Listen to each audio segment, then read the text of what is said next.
Bonjour. Donc, certains d'entre vous n'ont pas encore reçu leur contrôle, c'est normal. Par contre, je vous envoie la correction. Donc, nous avions une partie géométrie. Premier exercice, il s'agissait de savoir si un triangle avec trois longueurs, 8, 4,5, 2,5 était constructible. Dans un triangle, on sait qu'aucune longueur ne doit être supérieure à la somme des deux autres. Or, ici, on regarde bien, on avait AB égale 8. Et AB, qui faisait 8, c'est plus grand que 4,5 plus 2,5. Ce sont les deux autres longueurs. Donc, effectivement, le triangle n'était pas constructible. Exercice 2, la même chose avec les angles. Alors, on avait bien une longueur et au moins deux autres angles. Donc, on pouvait penser qu'il était constructible. Mais attention, la somme des trois angles, 58 plus 85 plus 61, ça fait 204. Or, et il fallait bien le noter, on sait que dans un triangle, la somme des trois angles est égale à 180 degrés. Donc, DEF n'existe pas.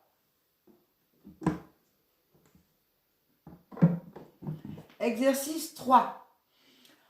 On avait donc un petit dessin avec deux angles dessinés. Ces deux angles sont des angles alternes internes, formés par deux droites et une séquente. Et ils sont égaux, puisque c'est noté sur le sujet. Or, et j'attendais la propriété, on sait que deux angles alternes internes de même mesure sont déterminés par les droites parallèles. Donc, D et D' sont parallèles. L'exercice 4, vous aviez un petit tableau. Alors, il a été moins bien réussi cet exercice pour deux raisons. Première raison, la première question. Le prix est-il proportionnel au nombre de personnes?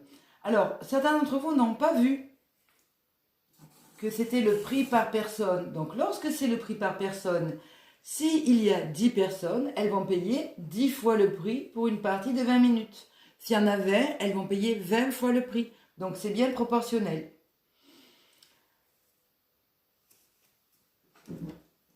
Ensuite, la deuxième partie, on pouvait faire 20, est-ce que c'est proportionnel à la durée? On pouvait faire 20 divisé par 8 ou 8 divisé par 20.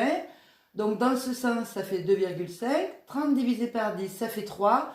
On n'oublie pas d'écrire que 2,5 est différent de 3, c'est important. Donc le prix n'est pas proportionnel à la durée.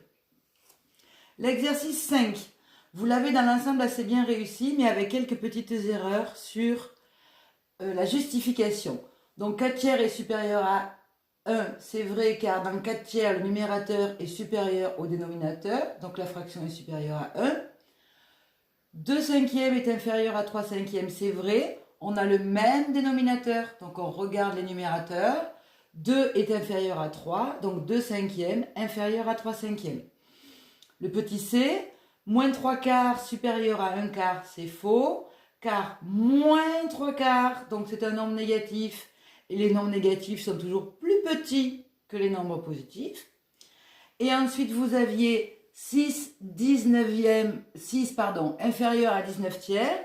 C'est vrai, car 6, c'est 6 sur 1, c'est-à-dire 6 fois 3 sur 1 fois 3, ça fait 18 tiers. Du coup, ils ont le même dénominateur, 18 est inférieur à 19, donc 6 est inférieur à 19 tiers. Enfin, dernier exercice.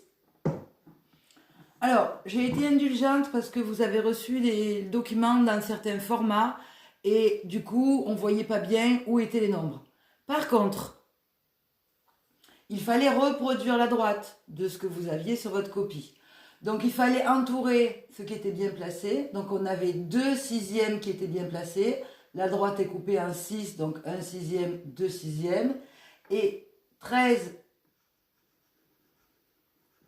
sixième, pas 16e, 13 sixième qui était bien placé, puisque 2 ça fait 12 sixièmes, la barre d'après c'est 13 sixièmes. Il fallait placer 6 sixièmes au-dessus de 1, puisque 6 sur 6 ça vaut 1, comme 7 sur 7 ça vaut 1, 8 sur 8 ça vaut 1, et 10 sixièmes, donc on partait de 6 sixièmes, 7 sixièmes, 8 sixièmes, 9 sixièmes, 10 sixièmes, ici. Voilà. Cette correction est terminée, j'espère qu'elle vous aura aidé.